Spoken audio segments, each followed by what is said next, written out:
नमस्कार। मैं हूं अनुसया साहू, विश्व साहित्य सेवा संस्थान सिंगापुर में आप सभी का स्वागत है। आज के हमारे मेहमान हैं रत्नेश जी। नमस्कार रत्नेश जी, आपका बहुत बहुत स्वागत है विश्व साहित्य सेवा संस्थान के मंच पर। नमस्कार अनुसुईया जी। सबसे पहले तो आभार, आपने ये मंच प्रदान किया और मेरा सौभाग्य कि आपने आज बात करने के लिए हम लोगों को बुलाया, और that too on my first book ओ सिर्फ जिंदगी। और मेरे लिए बहुत ही खुशी का पल है। चलिए बहुत बात बहुत शुरू करते मुबारक हो कि आपकी बुक रिलीज हुई है। और ओश सी जिंदगी, इसका इतना हैं। खूबसूरत नाम है और पता चल रहा है कि आपने बहुत कुछ अपनी जिंदगी से जो अनुभव लिए हैं उसके बेस पर इसका नाम रखा है और इसके अंदर भी कुछ ऐसा ही होगा। तो चलिए हम आप बातें करते हैं आपकी पुस्तक के बारे में। सबसे पहला मेरा प्रश्न, आपने अपनी पुस्तक का नाम ओश सी जिंदगी क्यों चुना? देखिए, बड़ा इंटरेस्टिंग सवाल है। शुरू में ऐसा कुछ था नहीं कि ओ सी जिंदगी ही नाम रखना होगा, लेकिन एक ऐसा एक जर्नी है। लिखना जो है एक जर्नी जैसा है, एक फाइनल डेस्टिनेशन जैसा कुछ है नहीं। अभी तो जस्ट शुरुआत हुई है, तो लिखते लिखते बहुत सारी चीजें लिखी गई, बहुत सारे विषय पर लिखा गया। लेकिन जब देखिए आप, ये जो अपनी जिंदगी है या जो भी रिश्ते हम जीते हैं, अपने आसपास जो भी अनुभव करते हैं, ये जो भी मोमेंट्स हैं, ये बहुत नाजुक टाइप के होते हैं मेरे हिसाब से। जैसे जो सुबह की ओस जी। जो आपके छूते ही बिखर जाती है, और लेकिन जो उसकी नमी है वो बहुत देर तक आप महसूस कर सकते हैं। आपके मन में उसकी जो नमी है वो बसी रहती है काफी समय तक, एक लंबे समय तक। तो उसकी जिंदगी, ये जो किताब है मेरी, ये भी उन्हीं अनमोल पलों और उन्हीं खूबसूरत रिश्तों की बात करती है, जिन्हें अक्सर हम जीते तो हैं, लेकिन कई बार पूरी तरह से महसूस नहीं कर पाते हैं, इसके काफी पहले कि उसका अनुभव लेना शुरू करे वो। जी। काफी तो संवेदनशील इसलिए। भावनाएं इसमें व्यक्त की गई होंगी, ऐसा जी। मेरा जी। मानना है। जी। बहुत अच्छा जवाब दिया आपने। तो उन संवेदनाओं से जुड़ा हुआ सबसे पहला मैं ये जाना सबसे पहला प्रश्न मैं आपसे ये जानना चाहूंगी कि आपने जी। बचपन से लेकर आपके अभी तक की उम्र की जो कहानी है, क्या उसे इसमें डाला है? देखिए, एक ये सिर्फ कहानी जैसी बात इसमें ज्यादा तो नहीं है। वैसा नहीं कि सिर्फ मेरी बचपन से लेके अभी तक की यात्रा की कहानी है, वैसा कुछ नहीं है। लेकिन हाँ, वो जो जर्नी रही मेरी बचपन से लेके अभी तक, उसमें बहुत सारे अनुभव रहे और बहुत सारी बातें हैं, बहुत सारे जो पॉइंट्स होते हैं, जो ट्रिगर मोमेंट आप जिसे कह सकती हैं। तो उन सबको किसी न किसी तरीके से शब्दों में कन्वर्ट करने का एक प्रयास था। जी। जैसे उदाहरण के लिए अलग अलग मोमेंट्स होते हैं। जैसे मैं बताऊं तो, जैसे बचपन की कुछ यादें हैं। जो गांव का मेरा पुराना घर है, उस घर को याद करते हुए जो सेंस ऑफ नॉस्टैल्जिया है, उस घर के पुराने कमरे के बारे में बात होती है, तो उस कमरे में जो जो एलिमेंट्स है उसको एक विजुअल के थ्रू कहीं ना कहीं शब्दों में पिरोने का एक प्रयास है। तो आप कह सकती हैं कि मेरे ही बचपन से लेके अभी तक की जो यात्रा है, लेकिन हाँ, उस यात्रा को एक कहानी के थ्रू नहीं बल्कि अलग अलग कविताओं गीतों के माध्यम से इस किताब में हमने पिरोने का प्रयास किया मैंने। जी। तो इस पुस्तक को लिखने की प्रेरणा क्या है? देखिए, प्रेरणा आप कह सकते हैं डेफिनेटली। जब आप सबसे अच्छी बात जो मैं अपने बारे में सोचता हूँ वो ये है कि भगवान की बहुत कृपा है कि मेरे आसपास जितने भी लोग रहे, अच्छे लोग रहे, जी। उन्होंने हमेशा जो भी सलाह दी या जो भी दिशा दिखाई वो सही दिशा या अच्छी सलाह ही रहे, जिससे मेरा भला हो जाए। हम्म। तो डेफिनेटली वो जितने भी लोग हैं, जितने भी लोगों से एक भी शब्द अगर मुझे कभी सीखने मिला हो, तो वो सभी लोग मेरे लिए प्रेरणा जैसे हैं। जी। अब वो कैसे भी शब्द हो, मोस्टली सारे अच्छे शब्द रहे हैं। तो वो सारे लोग, जितने भी लोग हैं, जितने भी पल है, वो सब मेरे लिए एक प्रेरणा स्रोत जैसे रहते हैं। और हमारी जो स्थिति है, समझ लीजिए अनुसुईया जी, वो कैसी है कि जैसे नदी के किनारे एक नरकुल का पेड़ होता है। तो जब हवा बहती है तो उसमें से भी आवाज निकलने लगती है उस पेड़ में से। उसका अपना कुछ नहीं होता, ये जो हवा बहती है उसकी आवाज होती है। तो हमारी भी स्थिति वैसी ही है। हमारे पास जैसी जैसी हवा बहती गई, जैसे अनुभव होते गए, जैसे लोग मिलते गए, वैसी भावनाएं जगी, वैसे विचार आते गए, और उनको शब्दों में कहीं ना कहीं हम लोगों ने ढालने का एक प्रयास किया। तो जब उनको शब्द मिलते गए, वो भावनाएं जब शब्द मिलते गए, कभी कुछ अधपके रहे, कुछ कच्चे रहे, कुछ जले हुए रहे, कुछ पूरी तरह से तैयार रहे। तो जब वो एक लगा कि एक एक स्पेसिफिक वॉल्यूम है अपने पास, तो फिर ये एक किताब के रूप में इसको कन्वर्ट करने की बात दिमाग में आई। बहुत और सही। उस समय भी बिफोर हम लोग इसको एक कन्वर्ट करते किताब के रूप में, मन में एक घबराहट रहती है छपने के पहले की, कि पता नहीं ये सतही रचनाएं हैं या इसमें कुछ बात है भी छपने जैसी कि नहीं है। वो सारे डर मेरे मन में भी थे। लेकिन जैसे मैंने पहले भी बताया, जितने लोग भगवान की कृपा से मिले, बहुत अच्छे लोग मिले। जैसे मैं गौरव जी से बोलूँ या संध्या जी से बोलूँ या आचार्य राजेश जी से बात करूँ, इन लोगों से जब बातचीत हुई मेरी, इनसे मैंने कुछ कुछ चीज़ों पे डिस्कशन किया, तो इन्होंने बड़ा अच्छा मार्गदर्शन दिया कि छप जाइए, लोगों से प्रतिक्रियाएं आने दीजिए, वही आपके लिए सही गाइडेंस होगा। बिल्कुल। वेट मत कीजिए दूसरे के वैलिडेशन का। तो एक कहीं ना कहीं वो है, सारे लोग जो आसपास मिले वो मेरे लिए प्रेरणा स्रोत है। और मैं मतलब ये समझती हूँ कि भावनाएं हैं आपकी उस पुस्तक में, जो भी लिखी हैं, जी। जो आपने फील किया है उसे आपने लिखा है, डेफिनेटली वो सबसे अलग होगा और बहुत संवेदनशील भी होगा और बहुत हम्म। अच्छा ही होगा। तो ये घबराहट तो हम्म। होती है कि ये हमारी भावना सही है या गलत है, या हमने जो निर्णय लिया है सही है या गलत है। हाँ। तो जायज है आपका इस तरह से सोचना और आपका इस तरह से घबराना। वेल, पुस्तक के लेखन के दौरान आपके जीवन के कौन से अनुभव सबसे अधिक प्रभावशाली रहे? आ, थोड़ा सा डिफिकल्ट सवाल है कि किस एक अनुभव की बात करें, क्योंकि ये जो मेरे पास कविताएं हैं, इसमें किताब में पूरी 36 कविताएं हैं, जो 36 के 36 गुण डालने की कोशिश की गई है। अब उसमें अलग अलग भावों को कैप्चर करने का भी एक प्रयास है। तो कोई एक स्पेसिफिक अनुभव कहूँ तो, जैसे जो मुझे मोस्टली जो डोमिनेटिंग अनुभव आप कह सकते हैं पूरी पुस्तक में, वो जैसे अलग अलग जो सामाजिक अनुभव रहे। जैसे अगर मान लीजिए हम लोग कहीं चाय पीने गए किसी छोटी सी दुकान में, वहां कोई छोटा बच्चा काम कर रहा था, तो उसको देखकर मन में कुछ एक दो बातें आती हैं, उसको कैसे हम लोग शब्दों को भावों को शब्द में डाल सकें। या फिर मेरे घर के आंगन में, सॉरी, द्वार पर मेरे एक नीम का पेड़ है अगर गांव में, वो पेड़ एक दिन गिर गया। अब वो पेड़ गिरा तो सिर्फ एक पेड़ ही गिरा कि उसके साथ बहुत सारी चीजें गिरी। जी अब ये जो भाव मन में आए हैं, उस आसपास जो विजुअल दिखे, उनको देख के मन में क्या शब्द आए, क्या भावनाएं उमड़ी, उन सबको पिरोने का प्रयास किया है। अभी जैसे पिछले कुछ सालों से हम लोग अपने देश से दूर विदेश में है, तो एक जो सेंस ऑफ कनेक्टिविटी है भारत के साथ में, इमोशनल कनेक्ट है, भावनात्मक कनेक्ट है, या अपने रीति रिवाज संस्कारों से जो हमारा एक कनेक्शन, वो तो नहीं छूटने वाला। बट शरीर हम यहाँ आके बैठे हुए हैं, लेकिन मन अभी भी वही अटका पड़ा है। तो वो जो एक जो अटकाव है या जो जुड़ाव है, जो भी आप उसे शब्द में डालें, उसको लिखने के लिए जो जो भी शब्द मिल सकते थे, उसको ढूंढने का प्रयास है। तो ये सारे जो अनुभव रहे, ये यात्रा, यहाँ भारत से सिंगापुर की यात्रा, या घर पे कोई चीज हुई, आसपास कोई चीज हो रही है, ये सारे अनुभव जो आपके आसपास होते हैं, कहीं ना कहीं वो ही आपको प्रेरित करते हैं कुछ लिखने के लिए, कुछ सोचने के लिए। तो मेरे लिए भी इसमें कुछ बहुत अलग नहीं रहा। यही सारे जो इवेंट्स हैं, जो भी आसपास चीजें घटती गई, वो सब मेरे लिए कहीं ना कहीं एक अनुभव रहे हैं जो लिखने का प्रयास किया। जी। कितना वक्त लगा इस पुस्तक को लिखने में? हाँ। अब देखिए, वक्त तो डेफिनेटली अच्छी चीजों को बनाने में लगता है। जी और मेरे अंदर वेद व्यास जी जैसी शक्तियां अभी आई नहीं है कि मैं बैठ के एक बार में पूरी महाभारत लिख पाऊँ। जी तो वही अभी जैसे बताया ना, जैसे जैसे हवाएं बहती गई, लोग मिलते गए, अनुभव आते गए, उनको लिखना शुरू किया। जब आप, जैसे आज आपने कोई चीज लिखी, कल आप उसको खुद से देखेंगी तो आप खुद उसमें 25 गलतियां निकाल लेती हैं। तो बिल्कुल। मेरे साथ भी ये बातें हुई। कविताएं आज लिखता था, आज अच्छी लगती थी, कल थोड़ा उनमें लगता था कि और सुधार की जरूरत है। अभी सतही है बात, जो कहने की कोशिश है वो तो एक्चुअली में कोई बात ही नहीं जितनी है। भावना है उतनी लिखने में वो प्रस्तुत नहीं कर पाए, ऐसा लगता है। हाँ। तो कई बार होता है कि जो हम बात कहना चाह रहे हैं वो तो कोई बात ही नहीं, एक्चुअली मैं उसको क्या ही बोलूं।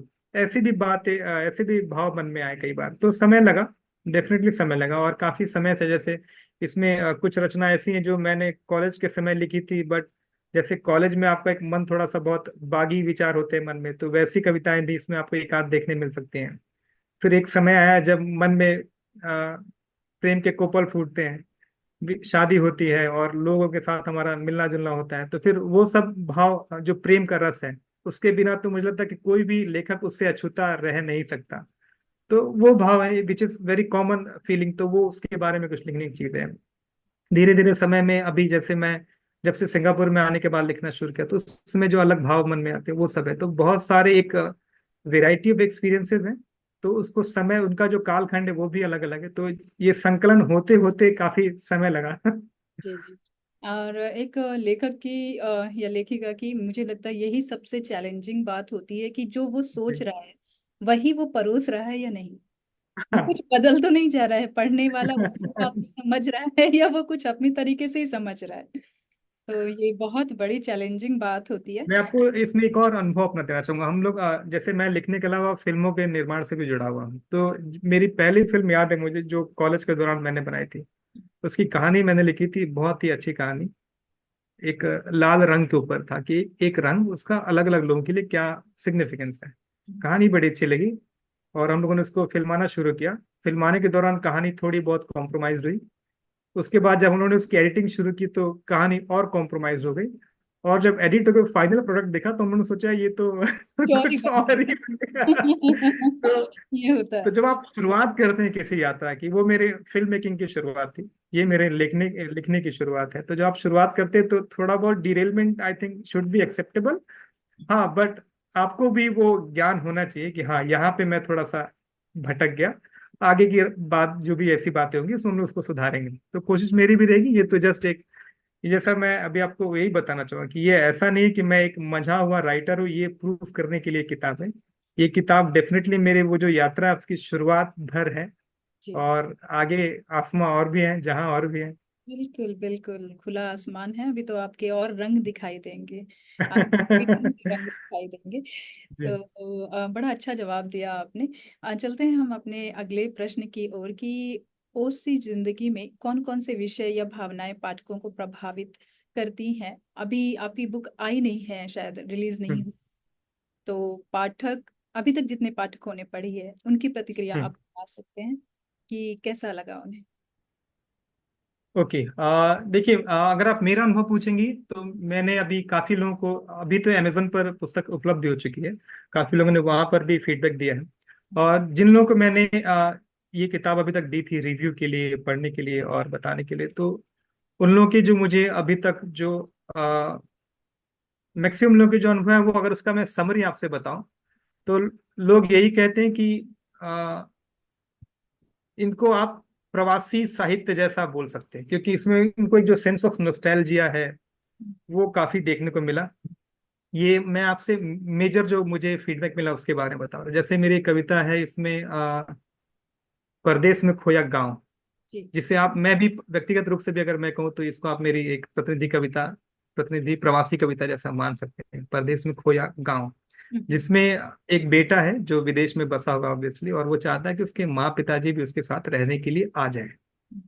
लेकिन ये संभव नहीं हो पाता है। क्यों नहीं हो पाता? क्योंकि माँ पिताजी अकेले शहर नहीं आना चाहते या विदेश में उसके साथ नहीं आना चाहते, बल्कि वे अपने साथ थोड़ा सा अपना गांव भी लेके आना चाहते हैं।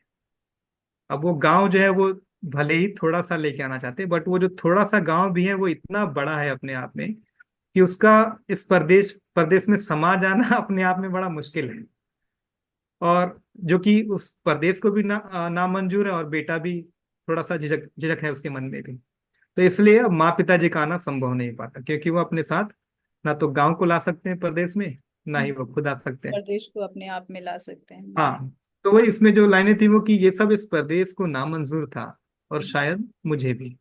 तो अब ना ही मेरा गांव ही आ सका और ना मेरे माँ पिताजी इस प्रदेश में। तो ये जो कविता थी इसके बारे में कई लोगों ने बोला कि हाँ, इसको आप अपनी प्रतिनिधि कविता मान सकते हैं। तो ये मुझे थोड़ी एक बात अच्छी लगी। इस तरह एक और एक कविता है जिसके बारे में आपको बताऊं कि उसमें मैंने बहुत मार्मिक जो चित्र हो सकता था गढ़ने का वो प्रयास किया। जैसे आप कई लोगों को पढ़ते हैं, कई लोगों को सुनते हैं, तो अलग अलग विषय, अलग अलग विधा के लोगों को सुनते हैं, पढ़ते हैं, तो मन में आता है ना कि थोड़ा ऐसा भी लिखूं, थोड़ा वैसा भी लिखूं। तो कई लोगों की कविताएं मैंने पढ़ी सुनी, तो जो चित्रण करते हैं वो मुझे बड़ा पसंद आता है। कि एक आपके सामने वो लाइनें पढ़ के, एक भोजपुरी में कविता है, अमौसा का मेला। अभी मैं आपको सुनाऊंगा नहीं, कभी उस पर अलग से चर्चा करेंगे। बहुत बड़ी कविता और बहुत सुंदर कविता है। उसमें एक अमौसा का मेला है, उस मेले का वर्णन है, मेले में क्या क्या चीजें हो रही, कौन आ रहा है, कौन मिल रहा है, क्या खा रहा है। और तो वो जो आप पढ़ेंगे नहीं एक एक लाइन, तो उसमें आपके सामने एक विजुअल बनते चले आते हैं। जी। तो मेरे मन में भी था कि मैं ऐसा कुछ लिखूं जिसमें विजुअल्स ड्रॉ करने की वो जो बात है वो आ सके। तो उस कोशिश में मैंने एक कविता लिखी थी जिसमें खोई छांव की कहानी, जो मैंने आपको बताया कि दरवाजे पे मेरे घर के एक नीम का पेड़ था जो एक दिन गिर गया। अब वो पेड़ के गिरने की आवाज सुन के जो अम्मा है वो तेज आंच पे जलती हुई रोटी छोड़कर दौड़ते हुए दरवाजे तक भागती हैं। काम करते हुए चाचा जी अपने हाथ में जो कुदाल है उसको फेंक कर वहां पे पहुंचते हैं। बूढ़े बाबा जो है वो जो चल नहीं सकते, दौड़ नहीं सकते, बट लेकिन वो भी देखना चाहता है कि हुआ क्या, कैसे गिरा। तो वो दीवार के सहारे खड़े होने की कोशिश करते हैं, लेकिन वहीं पर गिर जाते हैं। हम्म, अब वो छोटा एक बच्चा है पिंकू, वो उस पेड़ को गिरते देख के रोना शुरू कर देता है, क्योंकि उसकी बहुत सारी यादें, झूला, खिलौना, बहुत सारी चीजें जो उस पेड़ के पास हैं उससे जुड़ी हुई हैं। अब वो हम्म, रोना शुरू करता है, तो उसको चुप कराने के लिए भाभी दौड़ के आती है। कुछ उस पेड़ से घोंसले बिखरे हुए हैं, वहां से थोड़ी दूर पर 7-8 कदम की दूरी पे बड़े भाई खड़े हैं, वो भी भौचक्के के देख रहे हैं कि ये अचानक से हुआ क्या। तो हम्म, ऐसे बहुत सारे विजुअल्स थे जिनको मैंने इस कविता में बना। प्रयास किया कि कहीं ना कहीं शब्दों में बांध सकूं। तो बहुत सारे लोगों ने इसके बारे में मुझे फीडबैक दिया, कि जैसे कुछ इसमें पंक्तियां हैं कि बिखरे घुसले से 8 कदम पर बाबूजी थे स्तब्ध खड़े, हम्म, ची ची चू चू की दुखद स्वरलिपि मुख बधिर बन बाई खड़े, हम्म, नीचे दबा कुतेसर कुकुर काई काई का नाद करे, आही दादा देखिए रे।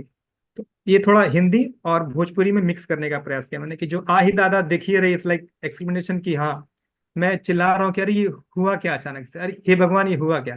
तो ये जो मेरी जो एक लाइन है आही दादा देखिए रे, ये भोजपुरी में है, बाकी कविता हिंदी में है। तो मिक्स करने का प्रयास किया, तो जितने विजुअल्स ड्रॉ कर सकता था मैं इस कविता में मैंने प्रयास किया। तो वो लोगों का एक फीडबैक था कि हाँ ये जो भावनाएं थी वो उन तक पहुंची हैं। तो मेरे लिए आई थिंक यही मेरे लिए सक्सेस फैक्टर है।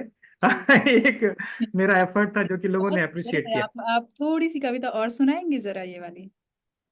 बिल्कुल, रुकिए मैं इसको ढूंढता हूँ मेरी किताब में। जी। तो ये कविता कुछ ऐसे है कि ज्यों गिरा वो नीम पेड़ का, सॉरी, ज्यों गिरा वो पेड़ नीम का अपने घर की दुआरी पे, तब जाना गिरना पेड़ का, बस एक पेड़ का गिरना नहीं, हरा भरा संसार उजड़ना और अपनी जड़ें उखड़ना भी। आह दादा देखी है रे। तेज आंच पर जलती रोटी छोड़ के अम्मा दौड़ी दुआरी, चाचा जी भी चौंक पड़े थे फेंक हाथ से अपनी कुदारी, बाबा लुढ़के दीवार सहारे जो रोया पिंकू भाभी संहारे, आह दादा देखी है रे। बिखरे घुसले से 8 कदम पर बाबू जी थे स्तब्ध खड़े, ची ची चू चू की दुखद स्वरलिपि मुख बधिर बन बाई खड़े, नीचे दबा कुते सर कुकुर काई काई का नाद करे, आह दादा देखी है रे।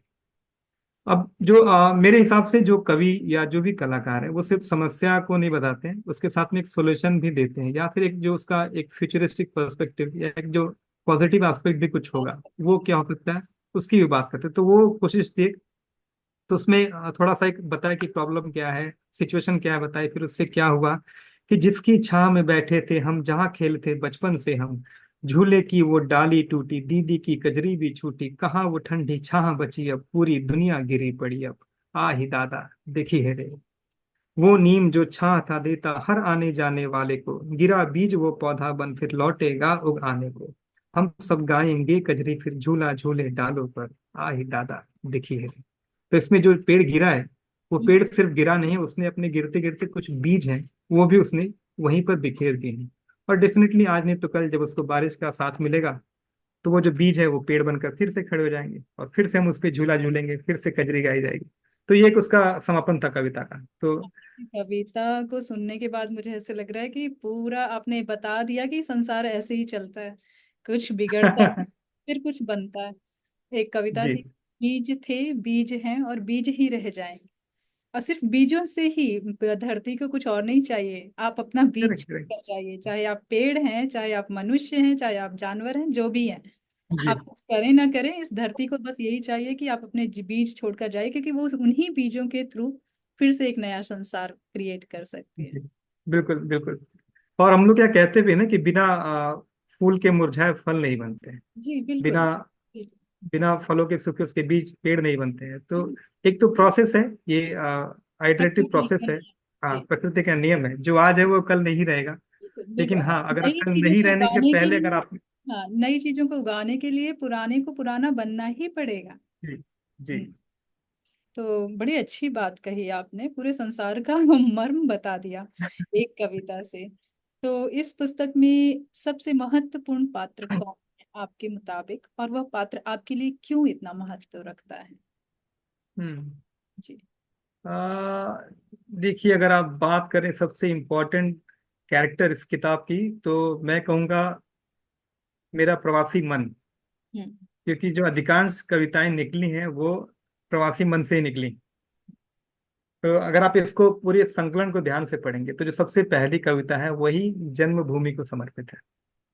और आपको कोशिश यही रही मेरी इसमें कि जो भी कविताएं आप पढ़ें, एक प्रवासी मन की पीड़ा को आप सुने, ऐसा आपको महसूस हो कि एक प्रवासी मन की पीड़ा को सुन रहे हैं, और आप एक अलग विशेष प्रकार की दुनिया में जाएं और उसको अनुभव करें।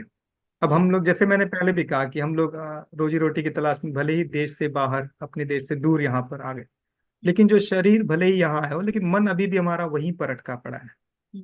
तो ये जो एक अटकाव है, ये जो जुड़ाव है, इसने बहुत सारी कविताओं को रचा है। और मेजर जो बोलते हैं, जो कैटलिस्ट का काम इसी भाव ने किया है। तो अधिकांश कविताएं आपको ऐसे ही मिलेंगी। तो इसलिए डेफिनेटली प्रवासी मन जो है वो मेरा मेजर कैरेक्टर है। जैसे एक कविता है मेरी, अगर आप सुनेंगे तो जन्मभूमि को जो समर्पित पहली ही कविता है। अब वो जन्मभूमि को समर्पित है, लेकिन माता पिता के आशीर्वाद से शुरू होती है कि माता सा स्नेह दिया तुमने, और दिया पिता सा साया, खाकर अन्न जहाँ का पली बड़ी मेरी काया। ए जन्मभूमि तेरा ऋण मुझ पर उऋण हो न कभी मैं पाऊंगा, ए धन्य धरा तेरे दर्शन को एक दिन मैं वापस आऊं। लेकिन जैसा मैंने पहले भी कहा, ये शुरुआत है, लेकिन इस कविता का अंत भी उसी पॉजिटिव नोट पर होता है कि एक दिन मैं तेरा सूरज बनकर दूर क्षितिज पर छाऊंगा, ए धन्य धरा तेरे दर्शन तब सहज स्वतः कर पाऊंगा। तो एक जो प्रवासी मन है, लेकिन हाँ, उस मन में जो छटपटाहट है उसको तो वर्णन किया ही है इसमें। उसने कविताएं रची हैं, लेकिन एक आस भी है, एक उम्मीद भी है कि हाँ, जो आज प्रॉब्लम है वो कल उसका सोल्यूशन भी निकलेगा। तो सारी कविताएं आपको मोस्टली ऐसे ही मिलेंगी इसमें। आप सिंगापुर में आए हुए करीब 9 साल हो गए मुझे। 9 साल हुए हैं। ओके, तो ये आप अपनी मर्जी से आए थे या मतलब जॉब लग गई इसलिए? नहीं, मैं बटोहिया जैसा नहीं आया था कि अंग्रेज मुझे लेके आए यहाँ पर, लेकिन हाँ, मैं मुझे लगता है मैं पटोही का आया था। काम किया होगा। हाँ हाँ, मैं 3 महीने के छोटे से एक काम के लिए आया था यहाँ पे, और वो 3 महीने, फिर 3 साल हुए, 3 साल से अभी 9 महीने हो गए। जी जी, क्या बात है। तो आप अपने परिवार के साथ ही आए थे? नहीं, पहले तो अकेले ही जी आए जी। थे। नहीं, हम लोग शुरू से ही साथ में ही चले वहां से। क्या तो बात है, साथ में ही आए थे, और साथ में ही अभी भी है। बहुत अच्छी बात है। तो 9 साल में आपके अंदर जो ये जो डिस्टेंस है प्रवासी भारतीय का और भारतीय होने, तो इन्होंने बहुत चीजें आपके मन में उगाई और जिनका जी सारांश आपने इस पुस्तक में लिखा है। तो जी आपकी लेखन प्रक्रिया कैसी थी? क्या यह एक ही प्रवाह में लिखा गया है या इसमें समय लगा है? चलिए, ये प्रश्न से अलग थोड़ा सा मैं प्रश्न पूछना चाहूंगी कि हम्म, आप डायरेक्टर पहले से ही थे, जैसे कि आपने बताया कि कॉलेज में हम्म, आप एक फिल्म डायरेक्ट की थी। तो डायरेक्टर का सबसे मेन जी मकसद यही होता है कि स्टोरी सही तरीके से जाए और उसके हर पात्र क्या कहना चाहते हैं वो हम्म, समझ में आए सभी को, और वो जी पात्र अपना रोल बहुत अच्छी तरह से प्ले करें। तो इस कहानी में जैसे कि है कि जब आप लिखते समय आपको ऐसा लगा कि हो सकता है ये पात्र बहुत ज्यादा फेमस होगा या मेरे मन की ये वाली भावना बहुत ज्यादा किसी को टच करेगी? हाँ, देखिए, मेरे लिए से अगर आप मेरा व्यक्तिगत मेरी राय पूछेंगे, तो मेरे लिए सारी कविताएं बहुत विशेष हैं। ये सारी कविताओं ने ही मुझे कहीं ना कहीं मेरे मन को छुआ है, तभी आज वो इस किताब के रूप में आपके सामने है। हाँ, अगर आप ये सवाल, मुझे लगता है कि आप पाठकों से मुझे आने दीजिए, थोड़ा सा और समय दीजिए, मैं आपको बताऊंगा। लेकिन हाँ, अभी तक जैसा मैंने आपसे बताया, जो 2 कविताएं थी जिनके बारे में काफी लोगों ने मुझे बताया, एक तो वो जो गिरा पेड़ जो नीम का, और दूसरा माँ पिताजी परदेश में मेरे नहीं आ सके क्योंकि उनको गांव अपने साथ में लेके आना था। एक और कविता है जो मैंने बताया, वो पुराने घर के कोने के बारे में, कि उस घर के कमरे की, जो कमरे के बारे में एक चित्रण करने का प्रयास, जैसा मैंने पहले बताया कि वो चित्रण बन कर सकूं मैं, वो मुझे बड़ा अच्छा लगता है कि अगर मैं कुछ कर पाऊं, तो वो उसी कोशिश में, जो एक पुराने घर को डिस्क्राइब करने का जो मैंने लिखा, कि उस घर, एक घर है पुराना सा, उसमें एक टेबल है, टेबल पे कुछ पीले पड़े हुए पन्ने पड़े हैं, कुछ एक अधलिखी सी चिट्ठी पड़ी है, कहीं सूखी हुई स्याही पड़ी है, एक एक कील जिस पर एक पुराना सा कोट टंगा है। अगर आप उस कोट के नीचे बैठे तो लगता है कि अभी भी आपके दादाजी आपको आशीर्वाद दे रहे हैं। वहीं बगल में एक छतरी पड़ी हुई है, उस छतरी के बाजू में एक रोशनदान जहाँ से खिड़की से छन कर धूप आती है। तो ये सारे विजुअल्स जो थे वो ड्रॉ करने की कोशिश, वो मेरे लिए कहीं ना कहीं व्यक्तिगत रूप से भी मेरे लिए वो बड़ा एक सुखद एहसास था। जी जी, क्योंकि आप जब उन फीलिंग्स को आप लिखना शुरू करते हैं, तो आप उनको सोचना शुरू करते हैं। बिल्कुल जब बिल्कुल, आप उसको चित्र सोचना बना। शुरू करते हैं तो आप उस जी जब आप उसको सोचना शुरू करते हैं तो आप उसको फिर से जीना शुरू कर देते हैं। तो जी। वो मेरे लिए एक बड़ा सुखद एहसास था, क्योंकि ये सारी चीजें कहीं ना कहीं मेरी अपब्रिंगिंग समझे, या मेरा एक जो स्ट्रॉन्ग कनेक्शन सीख समझे, रही है या मेरी करने में जो। कमजोरी, हाँ, या मेरी कमजोरी समझ ले कि मैं अभी भी उस बचपने से या उस उन सारे विजुअल से बाहर विदेश में पूरी तरह नहीं आ पाया हूँ। तो कमजोरी वो नहीं, सब। ये जी। आपकी जड़ें, और उन वे जड़ें ही आपको पानी दे रही हैं अभी तक। तो अब जो भी हम लोग, वही मैं कह रहा हूँ कि अगर हम इसको, मैं किसी एक स्पेसिफिक शब्द में नहीं बांधे, या जो भी आप इसको ओपनली कहें, अ, जिसको जैसे भाव आते हैं इस चीज को देख के वो उस भाषा में कहें, उस शब्द में कहें, विच इज ओके। लेकिन वो जो शब्द हैं, वो जो भाव है, उनको फिर से जीना है, वो मेरे लिए एक बड़ा सुखद अनुभव रहा इस पूरी यात्रा के दौरान, जी। जो कि मुझे सबसे पसंद आया। वो चाहे मेरी ये कविता हो, अब जैसे एक आपने सुना होगा मेरे वो नीम के पेड़ वाली कविता में, कुतेश्वर कुकुर, एक कुत्ता है जिसका नाम कुतेश्वर था। अब उसका नामकरण कुतेश्वर कैसे हुआ, उसकी भी एक बड़ी अच्छी स्टोरी थी, मैं अभी आपको नहीं सुना, कभी उस पर बाद में हम चर्चा करेंगे। जी। अब जी। वो उस कुत्ते के बारे में सोच के मुझे वो कहानी याद आ गया, वो कहानी याद आई तो बहुत सारे और कैरेक्टर याद आ गए। तो ये जो वो उस पल लिंक को लिंक जीना बन फिर से, गया है। हाँ, जी। उसको फिर से जीने जैसा था मेरे लिए, तो वो मुझे बड़ा अच्छा लगा थ्रू आउट ये जो यात्रा रही मेरे लिखने की इस किताब के। तो आप किसी एक कविता के बारे में बोलेंगे तो मैं, मेरे लिए बड़ा मुश्किल हो जाएगा कि मेरे सारे बच्चों में से कौन सा सबसे अच्छा जी। है। नहीं नहीं, मैं समझ सकती हूँ इस बात को। और पुस्तक में कोई विशेष अध्याय या घटना है जो आपको लेखन में सबसे अधिक चुनौतीपूर्ण लगी? ये प्रश्न शायद हम्म। ज्यादा अच्छी तरह से बता पाएंगे। हम्म। तो अगेन इसमें चुनौतीपूर्ण वाले में भी वही बात है, जब मैं वो परदेश में खोया गांव वाली कविता अगर आपसे कहूँ, तो जब वो उस बेटे की बात करता हूँ मैं, जो विदेश में बसा है और उसके माता पिता उसके साथ नहीं रह पा रहे, तो कहीं ना कहीं मेरे लिए ये बड़ा चुनौतीपूर्ण था, क्योंकि मैं उस कैरेक्टर के साथ अपने आप को रिलेट कर पाता हूँ। आप भी सिंगापुर में आप समझ सकती हैं कि क्या क्या चुनौतियां हैं, क्या क्या दिक्कतें आ सकती हैं आपको या आपके पेरेंट्स को भी, जो जिन्होंने एक काफी 50 60 70 साल भारत में निकाल लिए, उनको आप अचानक से एक हेलीकॉप्टर कैंडिडेट बनाकर यहाँ लाना चाहें, जी। तो जी। वो यात्रा उनके लिए भी बहुत आसान नहीं है, आपके लिए भी बड़ा आसान नहीं है। जी। तो वो जो कैसा बताऊं, जो असमर्थता है, जो असहजता है, तो हम दोनों ही पक्ष की। मतलब हमारे पास कोई ऑप्शन ही नहीं है, अब हमें अकेले ही हाँ। रहना है, उनको वहां अकेले ही रहना है, क्योंकि हाँ। वो समागम हो ही नहीं पा रहा है, ना कोई प्रदेश नहीं पा देश में रहा। मिल पा रहा है, ना देश प्रदेश में मिल पा रहा है। हाँ। इसलिए ये जी। चीज मैंने देखी है। मैं भी गांव से ही बिलोंग करती हूँ, लेकिन मुंबई जी। आने के बाद पिताजी हमेशा गांव के ही रहे। हम बड़े हो जी। गए मुंबई में, हम मुंबई के हो गए, लेकिन पिताजी हमेशा गांव के ही रहे। तो वही हाँ। चीज अब हमारे बच्चों के साथ हो रही है कि हमारे बच्चे सिंगापुर के हो गए हैं, हम अभी भी भारत के ही हैं। तो जी। ये चीज होती ही है। और इवन हाँ। जब मेरे ससुर जी अपने यहाँ आया करते थे, हमारे यहाँ दिल्ली में रहने के लिए, वो 4 दिन से जी। ज्यादा नहीं रह पाते थे। उनको बस होता था कि बस अब मुझे जाना है, बहुत हो गया, मैंने रह लिया। या तो उन्हें हाँ। बातचीत करने में मजा नहीं आता था लोगों के साथ, या उनके जैसा कोई मिलता नहीं था, या वो उस जी। परिवेश में नहीं मिंगल हो पाते थे। तो ये जी। चीज मुझे ऐसा लगता है कि हर मनुष्य के लिए लागू होता है कि शायद कल को जी। हम मतलब हम वापस भारत जाएंगे, तो हम भले ही सहजता से वहां रह जाएं, लेकिन शायद हमारे बच्चे ना रह पाएंगे वहां पे। बिल्कुल जी। करेक्ट। तो वो जो आपने बताया ना अभी, ये जो एक जो फीलिंग है, बड़ी खराब वाली फीलिंग है, जी। कि जी। आपके पास सारे रिसोर्सेज है लेकिन आप फिर भी असमर्थ हैं। जी। ये जी। जो अपने छोटेपन का एहसास है, ये कविता लिखने के दौरान मुझे बहुत ज्यादा हुआ। तो एक इमोशनल ट्रॉमा जैसा भी कह सकते हैं मेरे लिए। लेकिन हाँ, ये था कि एक भाव कहीं ना कहीं मन में मेरे था ये, कि कुछ तो ऐसे भाव अटके पड़े थे, अब ये शब्द मिलते गए, वो निकलता गया। तो ये जो था ना कि इस प्रदेश को भी नामंजूर था, और शायद मुझे भी, तो कहीं ना कहीं ये लाइन लिखते समय वो मजबूरी का एहसास था मुझे, कि कहीं ना कहीं हम दोनों ही अग्रीड है कि भाई नहीं आ सकते, या नहीं आ रहे हैं, या नहीं आ पा रहे हैं। तो वो था कि, और यही कारण था कि अब ना तो मेरा गांव आ सका और ना ही मेरे माँ पिताजी इस प्रदेश में। तो ये जो कविता है मेरे लिए काफी एक चुनौतीपूर्ण थी, हम्म। लिखते समय मेरे लिए बहुत मुश्किल था, जी। क्योंकि कई सारे बड़े ही खराब खराब ही भाव आए। हम्म। और थ्रू आउट ये कविता मुझे एहसास होता है कि हम लोग बहुत ही छोटे हैं, बहुत ही असमर्थ हैं, अपने पास सब कुछ होते हुए भी हम सारी चीजें नहीं कर सकते जो अपने हिसाब से हम चाहते हैं। बिल्कुल। तो ये एक मेरे लिए थोड़ा चुनौतीपूर्ण था लिखना।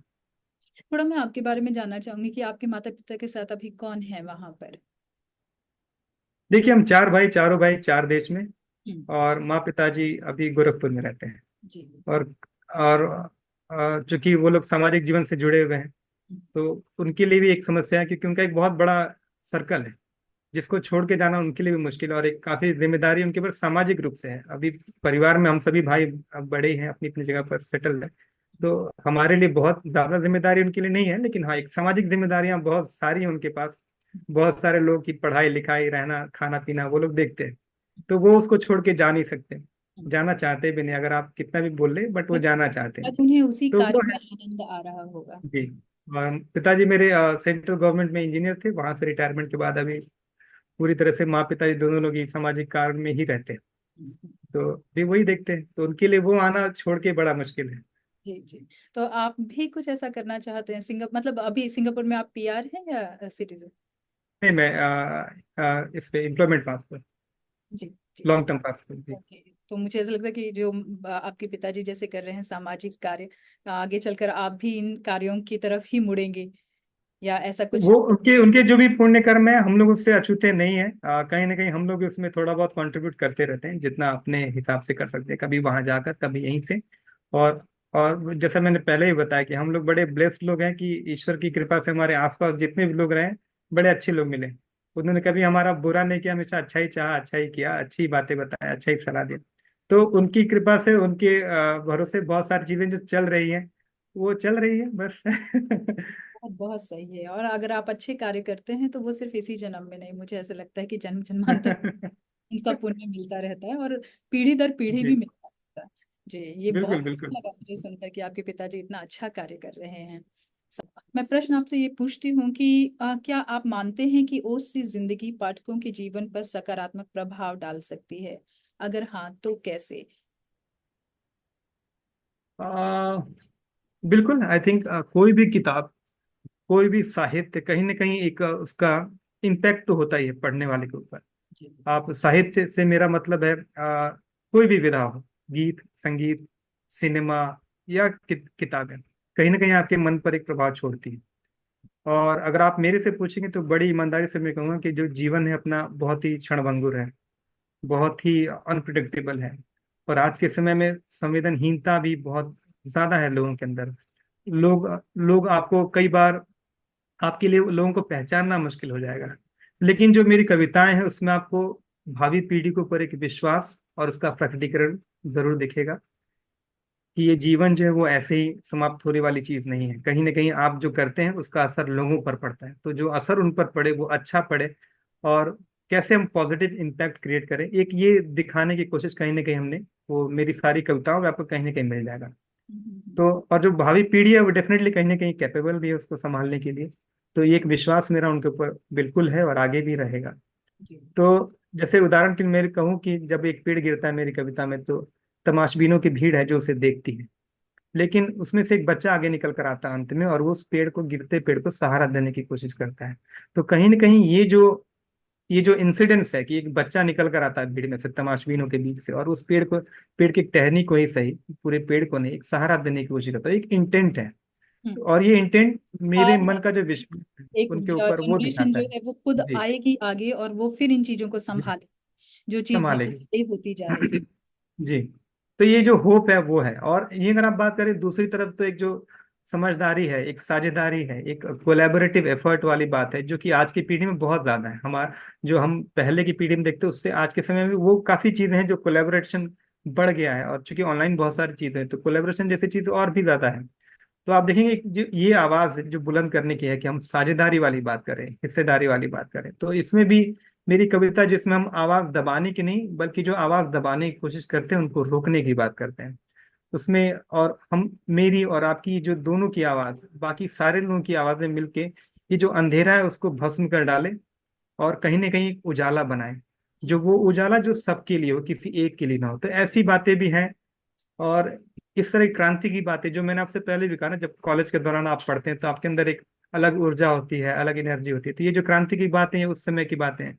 फिर इनको और भी बहुत सारी चीजें जो एक शो करती है, कहीं ना कहीं जो आज का युवा मन है वो इन चीजों के लिए कैपेबल है। जी। वो एक शेयर्ड रिसोर्स क्रिएट कर सकता है, एक सामाजिक जिम्मेदारी को समझे, तो वो कहीं ना कहीं एक वैल्यूएबल कंट्रीब्यूटर बन सकता है समाज को। तो एक कविता में उसमें एक लाइन है मेरे की, मैं इसलिए सोच रहा हूँ कि मेरे ख्वाब तुम्हारे ख्वाबों से मिलकर उन रातों को रंग सकें जो कभी सुबह देखना ही नहीं चाहते।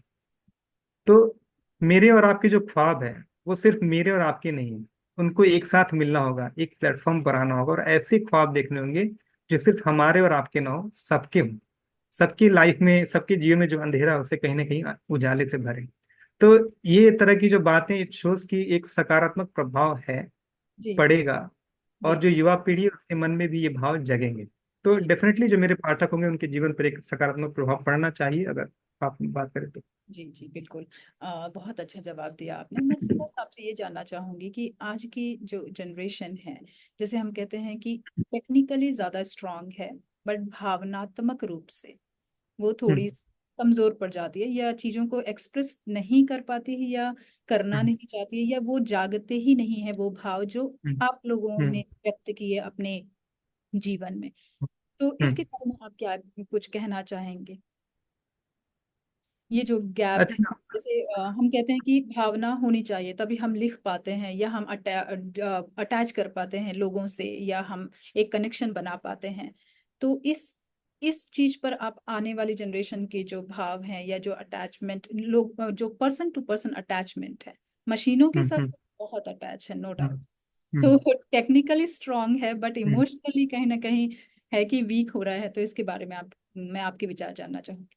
देखिए, जो आप बात करें कहीं ना कहीं मिसिंग इमोशनल क्वेश्चन की, या हम्म कई बार मेरे हिसाब से ऐसा होता है ना कि अगर आपने वो अनुभव नहीं किया है अपने निजी जीवन में तो आपको वो फीलिंग के बारे में समझ थोड़ा देर से आएगी।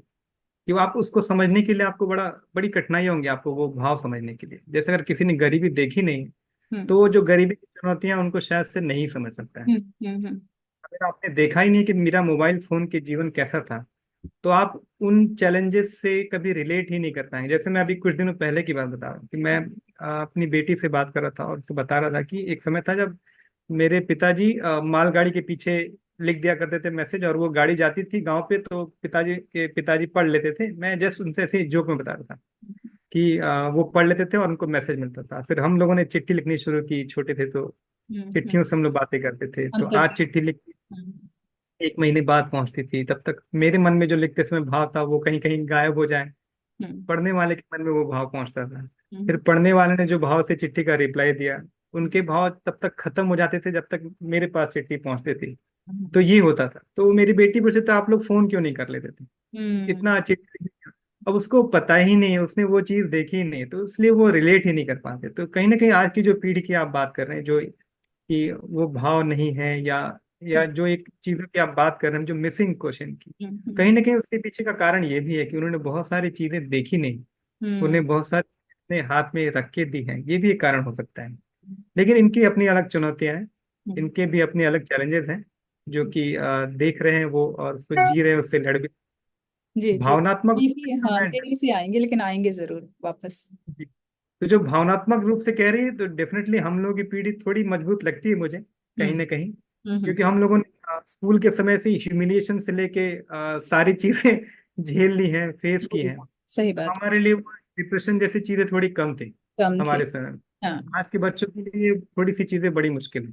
हाँ। लेकिन इसके अलावा भी अगर आप जो संवेदनहीनता या जो ये जो चैलेंजेस की बात कर रहे हैं, हम्म अगर मैं अपनी किताब की बात करूँ तो एक सकारात्मक प्रभाव कैसे हम डाल सकते हैं थ्रू साहित्य, वो एक कोशिश मेरी भी रही है। बहुत सारे लोग हैं जो लिखते रहे हैं पॉजिटिविटी के ऊपर, सेल्फ हेल्प के ऊपर। हम्म डेफिनेटली मेरी ये किताब सेल्फ हेल्प बुक नहीं है, हम्म लेकिन एक लिटरेचर लिटरेचर का भी एक उद्देश्य है कि हाँ, हम अपनी थाती को, अपने अपने भाव को, अपने विचारों को कैसे कम्युनिकेट करें। बट वो जो विचार जा रहे हैं वो कहीं ना कहीं पॉजिटिव मैसेज ट्रांसलेट कर पा रहे हैं या नहीं, वो भी एक मेरी जिम्मेदारी थी लिखते समय।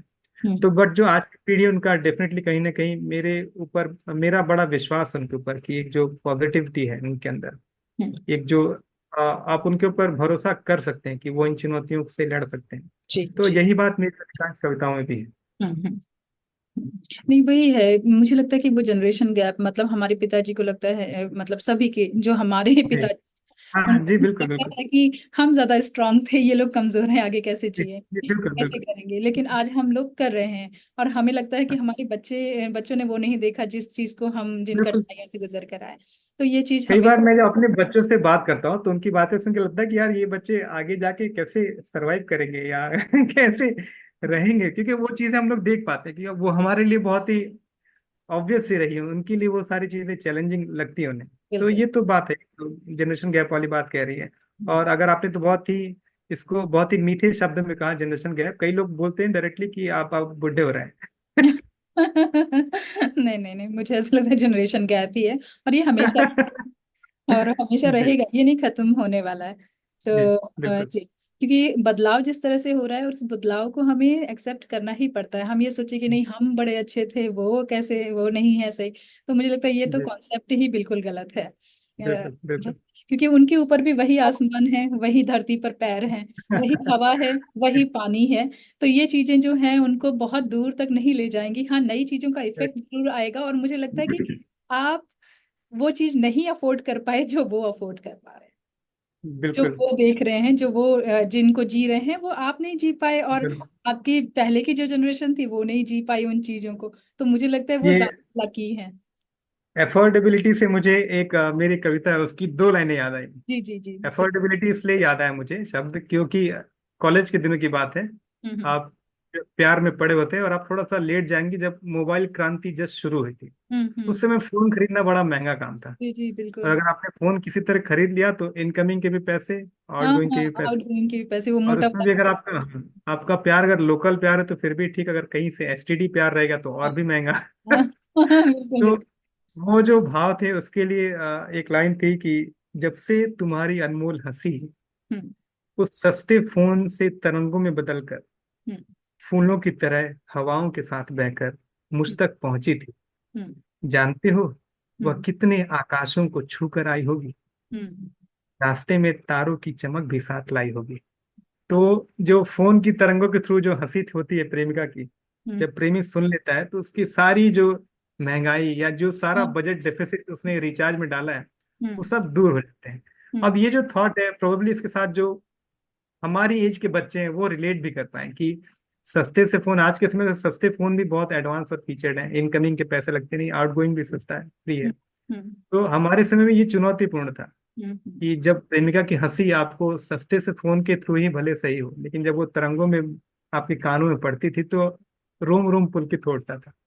तो ये एक विचार, एफोर्डेबिलिटी आपने शब्द यूज किया तो मुझे याद आया कि बिल्कुल, और वो वही चीज महंगा होगी फोन। कि जैसे आपने बताया कि जो अंतर्देशीय है, या मैसेज मालगाड़ी जी के थ्रू पहुंचाना, जिस तरह से आपने जी बताया, तो वही चीज मुझे ऐसा लगता है कि मुझे अपनी चीजें याद आ रही हैं कि हम लोग जब गांव में हुआ करते थे और पिताजी मुंबई में थे, जी तो अंतर्देशीय जी चला करते थे, ऐसे वाला, जी जी। तो पेज का होता था, हाँ ब्लू कलर जी का।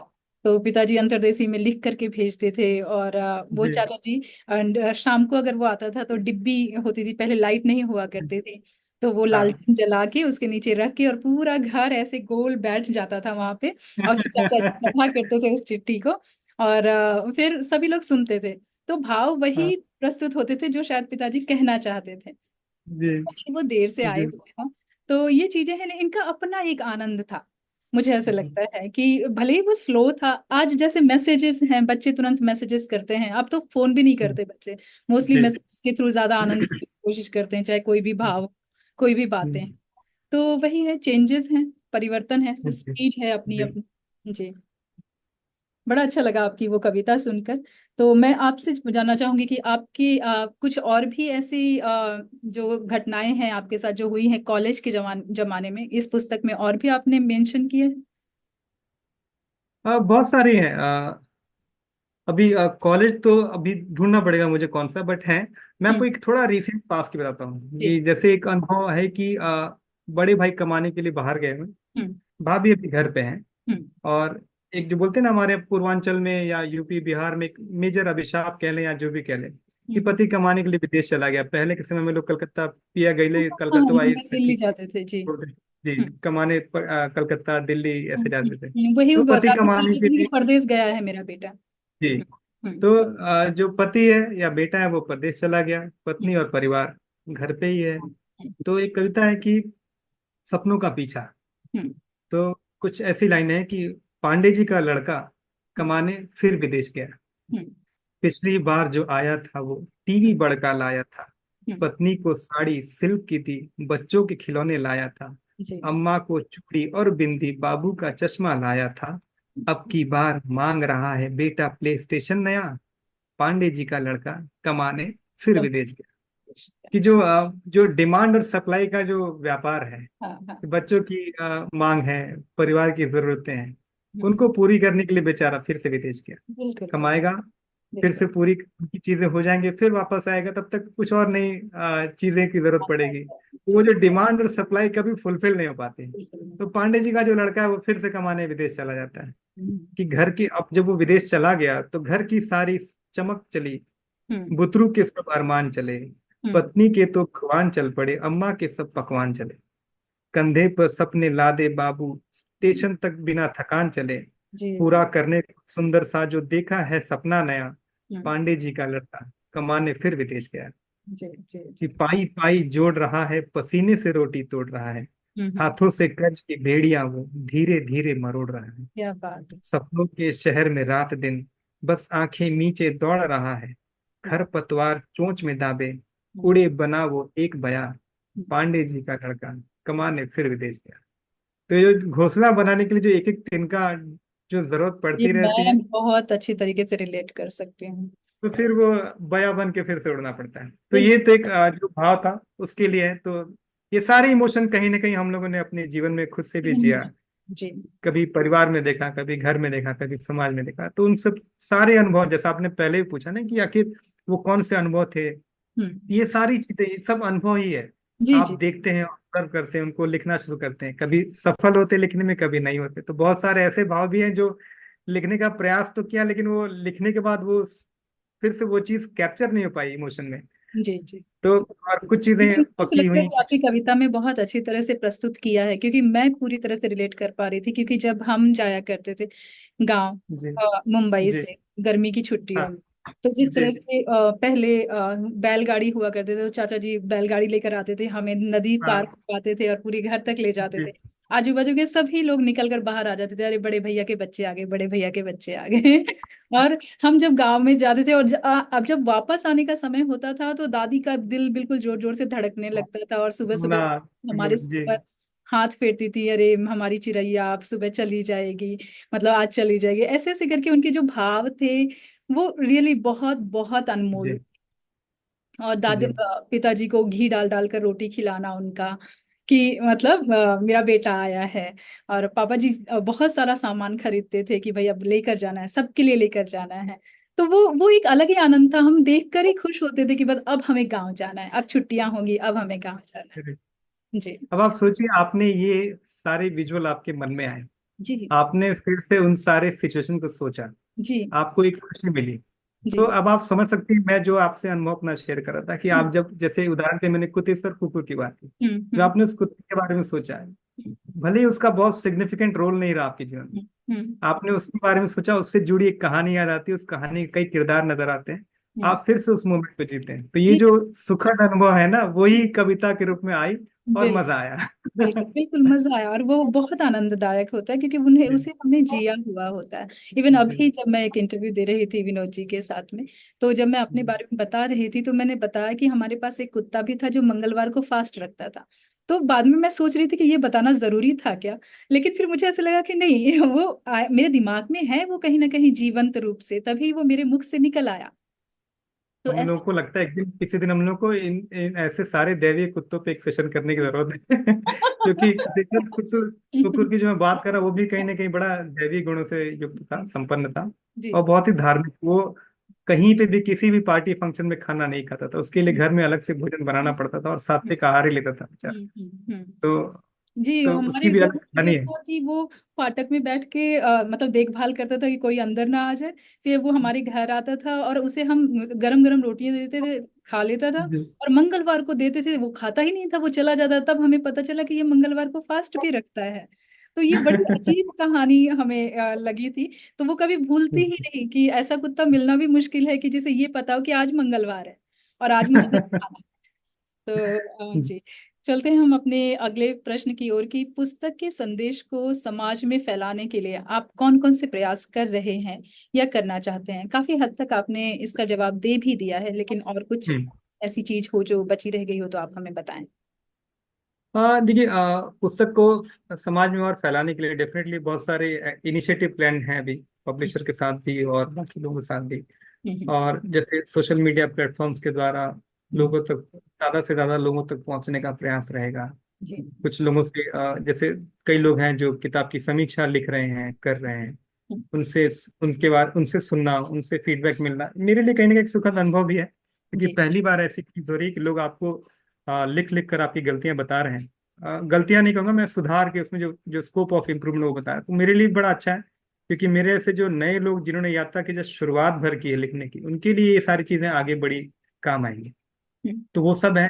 उसके अलावा 8 जनवरी को यहाँ पर सिंगापुर में, नेशनल यूनिवर्सिटी ऑफ सिंगापुर में मेरी पुस्तक का जो एक फॉर्मल विमोचन का भी कार्यक्रम प्लान है। जी। उसके अलावा कुछ कुछ पुस्तक मेले हैं जहाँ पर किताब उपलब्ध होगी, वहाँ जाना संभव हो सकेगा, हम्म। लोगों से मिलना संभव हो सकेगा। ये बहुत सारी चीजें हैं। और सबकी जो आत्मा इनिशिएटिव के अंदर वो यही कि ज्यादा से ज्यादा पाठकों तक बहुत। डायरेक्टली पहुंचा जाए। अब वो चाहे सोशल मीडिया से हो या ऑफलाइन हो, या उनके थ्रू कुछ लाइव हम्म। सेशन प्लान करके, जैसे भी आपसे बात हो रही है और ये बात निकलेगी तो और कई लोगों तक बात जी पहुंचेगी, और बिल्कुल। वैसे ही बहुत सारे इनिशिएटिव प्लान करने की कोशिश है। जी नहीं नहीं, आपकी पुस्तक इतनी अच्छी है, आपसे बातचीत करके ऐसे लग रहा है कि जब भी कोई देखिए, मैं एक चीज मैं भूल गया आपको बताना, जो किताब है मेरी उसका एक मेजर हाईलाइट मैं बताना चाहूंगा। इसमें आप जो कविताएं पढ़ेंगे, हम्म। और जैसे मैं बाय नेचर एक आर्टिस्ट हूँ, मैं पेंटिंग स्कल्पचर ये सब भी करता हूँ apart from working in a bank. Hmm. उसके तो ये किताब में भी वो चीज़ कहीं ना कहीं दिखनी चाहिए थी, ये एक मेरा बड़ा मन में इच्छा थी। हम्म। हम्म। तो इसमें मेरे एक बहुत ही अच्छे मित्र हैं, उन्होंने बहुत ही सहयोग किया कैलीग्राफी के लिए। तो आप देखेंगे जो राइट हैंड साइड के जी। पन्ने हैं वो सादी इसमें कविताएं बना हैं, हुआ लेफ्ट है इस तरह में से जी। कैलीग्राफी। जी जी। ग्राफिक। तो थोड़ा आर्टिस्टिक लगना चाहिए था कि हाँ किसी आर्टिस्ट की किताब है, जब बोलते हैं ना आशिक का जनाजा है जैसे ही एक कलाकार की किताब है, तो वो लगना चाहिए था कि हाँ कलाकार की नहीं, जब किताब है मैं ऐसे किसी। देख रही थी तो मुझे भी ये चीज मैं पूछने वाली थी कि एक पेड़ है और वो एक ही धारा में बनाया गया है, उसे बड़ी अच्छी जी तरीके से कि पेंसिल जी। उठाई नहीं गई है, वो पूरे सब, तरीके से गोल जी गोल घुमा बिल्कुल करके बनाया गया जी। बिल्कुल, वो वो काफी उसको अट्रैक्टिव कैलीग्राफी लगता कहते है। हैं। हम्म। हाँ, कैलीग्राफी है, और बहुत ही अच्छे कलाकार हैं वो, राजीव चौधरी जी, जी। नागपुर से ही मेरे परिचित हैं। तो हम्म। उन्होंने बहुत सहयोग किया इसको, कैलीग्राफी को कंप्लीट करने में। और फिर कवर डिजाइन था, तो मैंने सोचा कि किसी से पूछूं, कोई मिले नहीं, तो फिर मैंने सोचा चलो खुद ही करते हैं। हम्म। तो कवर डिजाइन मैंने किया, हम्म। और कैलीग्राफी में राजीव जी ने बहुत सहयोग किया, उनका आशीर्वाद प्रेम मिला। तो जी। कुल मिला के मोटा मोटी मैं तो संतुष्ट हूँ एक अच्छी शुरुआत से। जी। और well begin is half done, लोग बोलते भी हैं, तो मैं खुश हूँ। तो जी देखिए आगे आप खुश पाठकों का हैं तो क्या आगे भी फीडबैक सब रहता अच्छा है। ही होगा। तो क्या आपको लगता है कि आज के युवाओं को उससे जिंदगी जैसी किताबों की जरूरत है, यदि हाँ तो क्यों। ये ऑलमोस्ट हम काफी चर्चा कर चुके हैं इसके बारे में, जी। तो आप और कुछ बताना चाहें।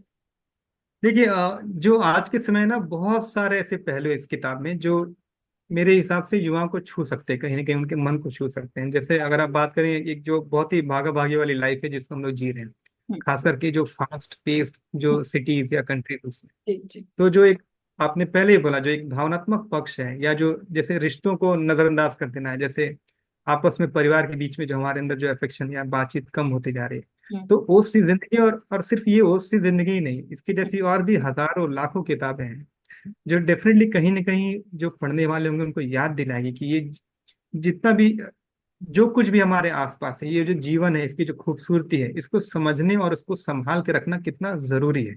जी। तो डेफिनेटली आज के जो युवा होंगे वो जब पढ़ेंगे, जी। नहीं 100%, 50% ही सही, 50 नहीं 10% ही सही, अगर उनके अंदर ये थोड़ा भी भाव जगा कि हाँ ये सब चीजें प्रिजर्व करने की जरूरत है, ये जो मेरे, ये सिर्फ पुराने घर का कमरा नहीं, मेरे बाप दादा का किस्सा है वाला जो फील उनके अंदर अगर आ जाए कहीं ना कहीं, तो मेरे लिए वही एक सक्सेस फैक्टर है। जी। जी। तो ये जो किताब है इसमें भी बहुत सारे रिश्ते, निजी अनुभव हम्म। जो खुद से उनको जोड़ने का कहीं ना कहीं मौका दे सकते हैं, तो जी। जी। डेफिनेटली उनके लिए कहीं ना कहीं ये आज के समय उनकी जरूरत है। जी। और अगर ये सब नहीं भी हो, तो भी अगर वो इन किताब को पढ़ के कहीं ना कहीं अगर उनको लगता है कि जब मेरे जैसा आदमी इनको इतनी सिंपली चीजें लिख सकता है कविता के रूप में अपने एक्सपीरियंस, तो कहीं उनको भी अगर इंस्पिरेशन मिल जाए कि हाँ तो वो भी लिख सकते हैं, कि जब मैं लिख सकता हूँ तो मेरे वो तो बिल्कुल जैसा लिख। आदमी जो आपने बात की, तो मुझे ऐसा लगता है कि आप काफी खास हैं। आप कैलीग्राफी भी जानते हैं, आप फिल्में भी डायरेक्ट करते हैं, आप बड़ी अच्छी आवाज में गीत भी गाते हैं, कविताएं भी गाते हैं, और आप अच्छी कहानी भी लिखते हैं। तो इसमें मुझे ऐसा लगता है कि इतनी सारी क्वालिटी बहुत कम लोगों में पाई जाती है। तो आपने जो वर्ड किया कि मेरे जैसा आदमी मीन्स, मैं ये समझ। देखिए मैं मेरे घर में सबसे छोटा हूँ। जी तो जी जब आप घर में छोटे हो तो घर में ही छोटा नहीं, मैं मेरी पूरी पूरी पीढ़ी में सबसे छोटा हूँ। जी जी। तो जब आप सबसे छोटे होते हैं तो आपको अपने छोटेपन का एहसास बाय डिफॉल्ट आपके मन में आ जाता है। ओके। और उसमें भी अगर आप देखते हैं कि आपके बाबूजी, पिताजी, हम्म बड़े भाई लोग, हम्म माँ, हम्म और ये लोग जो है एक्सट्रीमली टैलेंटेड है, जिनके समय आप बचपन से लेकर जवानी तक आपको कोई कहीं गिनता नहीं था। हम्म। खेलने कूदने की बात हो, पढ़ने लिखने की बात हो, तो या दूध लाने बाकी का चीजों की और बात। सामान लाने का काम हाँ करते। जी। जी। और जब आपके ऊपर प्रेशर है कि तुम्हारे भाई ने तो ये किया, तुम तो कुछ भी नहीं हाँ। कर रहे थे, ओ, तो वो वाली जो बात है, तो बिल्कुल। कहीं ना कहीं वो मेरे अंदर वो हम्म। जीन्स में आ गया, आप कह सकती हैं। तो मेरे जैसा आदमी, मतलब वही मेरा कहने का हाँ मतलब था कि हाँ। जब मेरे जो अबव नहीं, बिलो एवरेज या एवरेज कह लें आप, वो भी जी। अगर अपने भाव हम्म शब्दों में ढाल सकता है एक किताब के रूप में भी, हम्म तो कहीं ना कहीं वो जो आज की पीढ़ी है, आज के बच्चे हैं, वो भी पढ़ के और बहुत ही साधारण भाषा में लिखने का प्रयास किया। बहुत ऐसा क्लिष्ट हिंदी भी नहीं है मेरी, और मैं जानता हूँ अगर लिख दूँ तो कोई पढ़ने वाला भी नहीं है। जी। तो बहुत ही सिंपल साधारण शब्दों में अपनी बात कहने की कोशिश है। हम्म, तो ये जो सिंप्लिसिटी अगर किसी को भी क्लिक कर जाए जी। और उनसे वो इंस्पायर हो जाए तो डेफिनेटली एक क्लिक बात करेगी। बन जाएगी। मुझे ऐसा लगता है कि प्रवासी भारतीय तो बिल्कुल इससे अट्रैक्ट होंगे, एंड जो बाहर जो अपने गांव देश के लोग हैं वो भी इस चीज को हम्म। बहुत अच्छी तरह से रिलेट कर पाएंगे। तो मैं ये जानना चाहती हूँ कि हिंदी के अलावा कुछ और भाषाओं में भी इसकी रूपांतरण आप करना चाहते हैं, या मतलब ऐसा कुछ प्लान है? फिलहाल तो नहीं, हम्म लेकिन अगर सब कुछ ठीक रहा तो हम लोग इसे हिंदी, मैथिली, हम्म। अवधी और भोजपुरी में भी प्लान कर रहे हैं। जी लेकिन इसका रूप, इसका एग्जैक्ट ट्रांसलेशन नहीं, मेरी एक अगली कहानियों पे मैं कुछ काम कर रहा हूँ जिनको हम लोग कई भाषाओं में बनाने की कोशिश कर रहे हैं। जी। ओके। बहुत बढ़िया। क्योंकि मुझे ऐसा लगता है कि ना कि सिर्फ हिंदी, हमें भारत के बहुत सारी भाषाओं को लेकर चलना चाहिए, और ये इतनी अच्छी भावनाएं हैं तो इनका रूपांतरण होना चाहिए अन्य भाषाओं में भी, ताकि और देखिए पाठक। आपने आपने जब भाषा की बात कही तो हम्म, मुझे एक मैथिली शरण गुप्त जी की दो लाइन याद आती हैं जी कि मेरी भाषा में तोते भी राम राम जब कहते हैं, मेरे रोम रोम में मानो सुधा स्रोत तब बहते हैं। कि मेरी भाषा में तोते भी जब राम राम कहते हैं, मेरे रोम रोम में मानो सुधा स्रोत तब बहते हैं। सब कुछ छूट जाए मैं अपनी भाषा कभी न छोड़ूंगा, वह मेरी माता है उससे नाता कैसे तोड़ूंगा।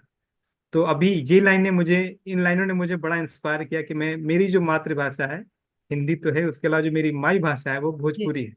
जी जी। तो इस किताब की जो शुरुआती कुछ कविताएं हैं वो एक समर्पण के भाव से जगी हुई कविताएं हैं, हम्म जिन्हें मैंने अलग अलग चीजों के लिए, जैसे जन्मभूमि के लिए, हम्म मातृभूमि हो गई, माँ पिताजी के लिए, हम्म अपनी भाषा हिंदी के लिए, हम्म, और अपनी माई भाषा भोजपुरी के लिए भी समर्पित एक कविता उसमें लिखी है। जी। तो अगर आप आदेश करें तो मैं उसमें से कुछ लाइनें सुनाना बिल्कुल चाहूंगा। बिल्कुल, स्वागत है आपका। जी। कि झरने लगती है जिह्वा से शहद की धारा, हम्म भय जगत सब रुचिर मनोहर लोचन तारा। पछुआ पुरवा हृदय विनोद लहर लहराती, मन में उमंग नस नस में बिजली सी आती। जननी जिसने जन्म दिया और पोसा पाला, जिसने अपने रक्त बूंद में जीवन डाला, उस माँ के उर्लग सीखी जिसकी मधुराई, उस तुतलाई बोली से घर में खुशियां आई।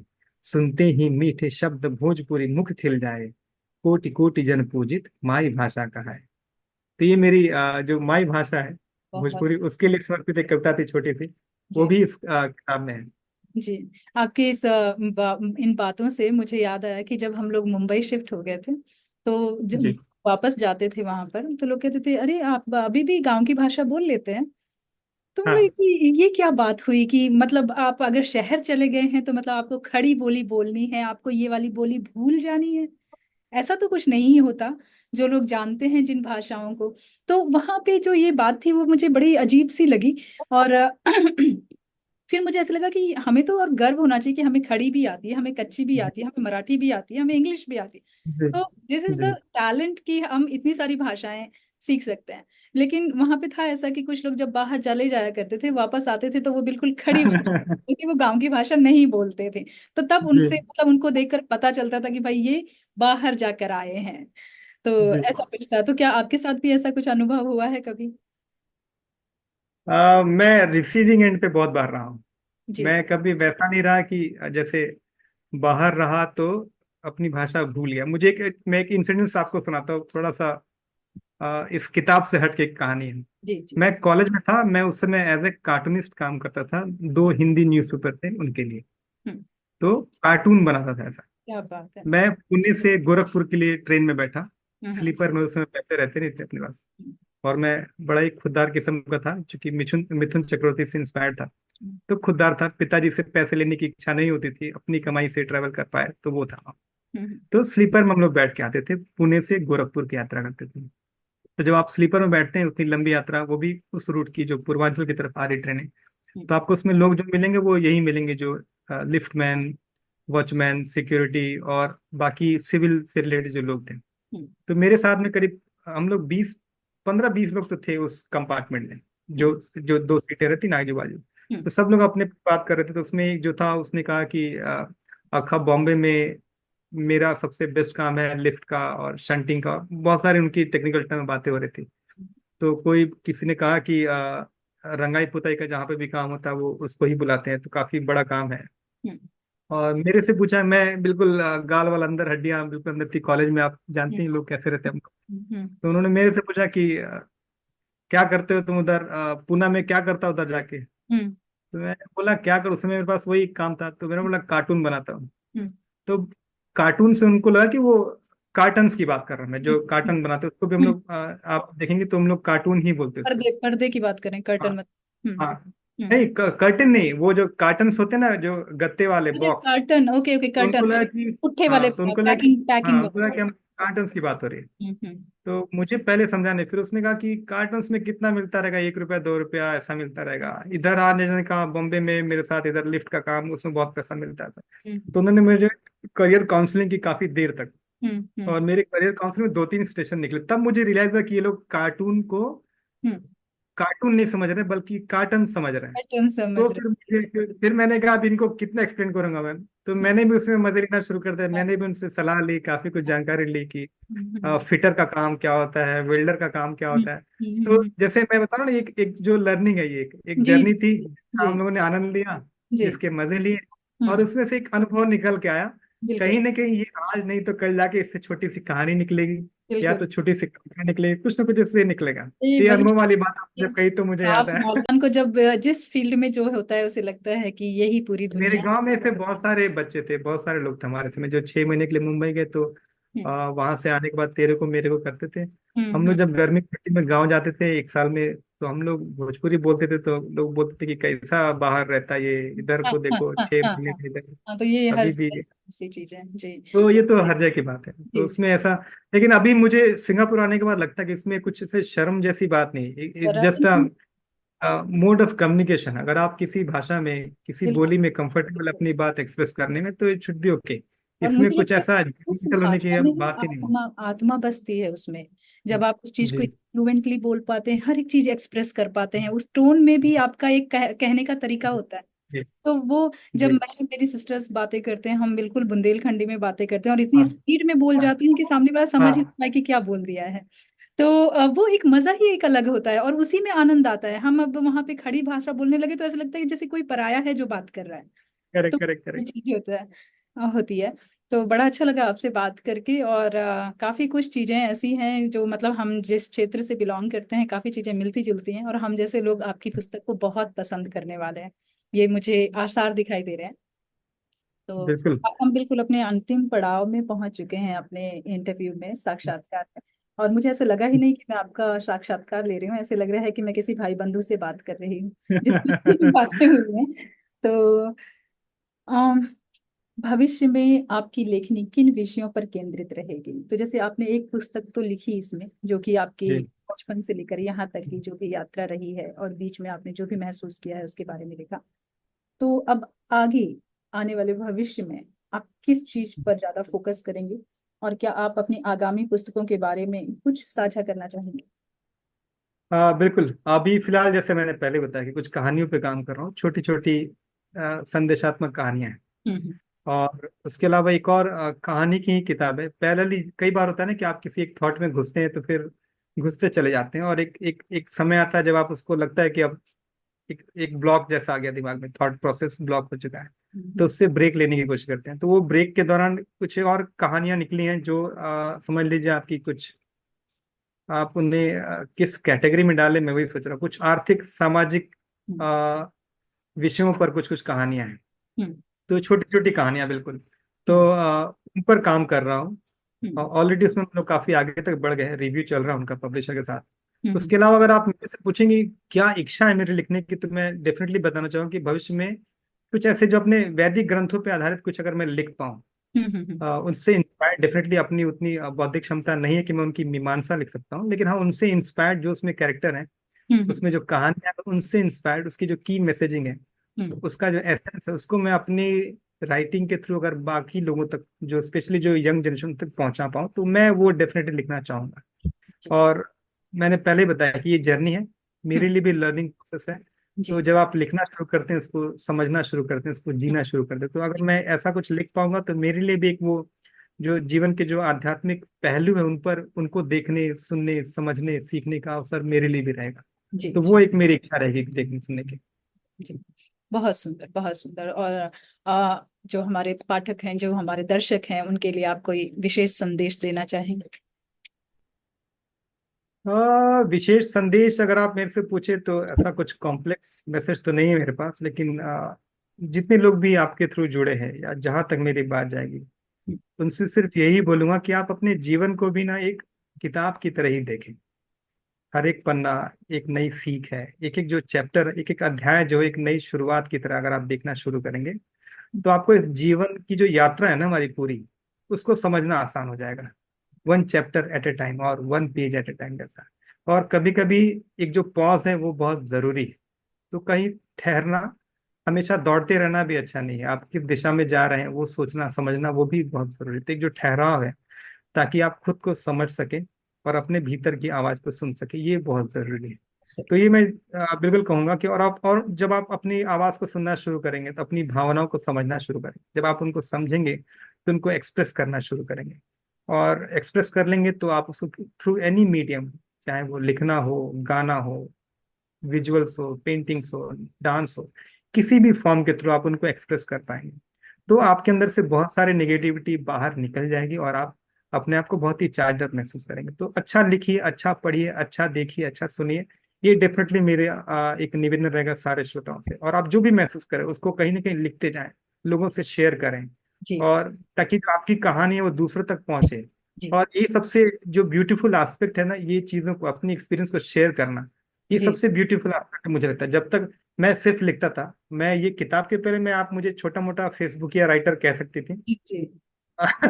तो मैं भी बस ऐसे कुछ भी चार हम्म। लाइनें एक पैराग्राफ ऐसा लिखता था और उनको छोड़ देता था।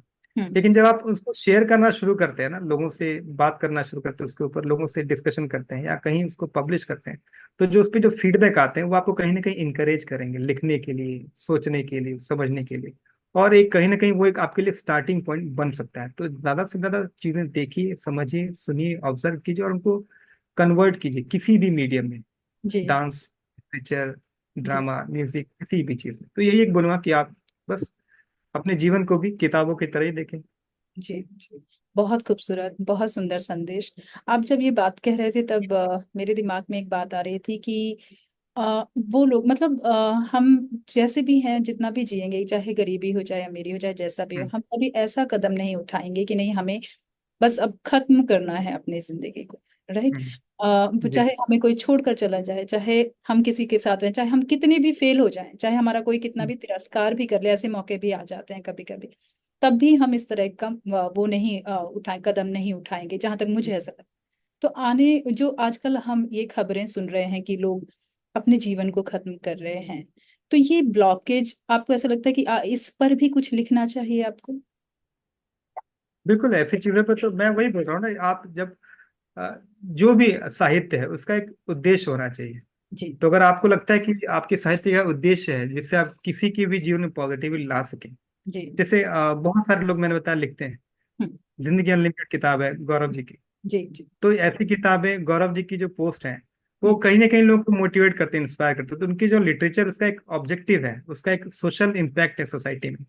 उनसे मेरी बात होती है, मुझे भी उन्होंने बहुत चार्जअप किया। कई बार मेरे उनसे बात करने के बाद बहुत सारी चीजें चेंज हुई हैं। हम्म। तो ये जो लिटरेचर है इसके अंदर ताकत है ताकत। थॉट चेंज करने की, आपको मोटिवेट करने की, इंकरेज करने की। जी। तो बीइंग अ राइटर हम्म और और being someone who is in any art form और आर्टिस्टिक बैकग्राउंड, हम्म, आपके आर्ट का, आपकी स्किल का एक ऑब्जेक्टिव होना चाहिए और एक सोशल रिस्पॉन्सिबिलिटी आपको होनी ही चाहिए कि जी आप जो कर रहे हैं उसका क्या इम्पैक्ट है। जी कोशिश रहे कि वो पॉजिटिव रहे, जी तो ज्यादा अच्छा है।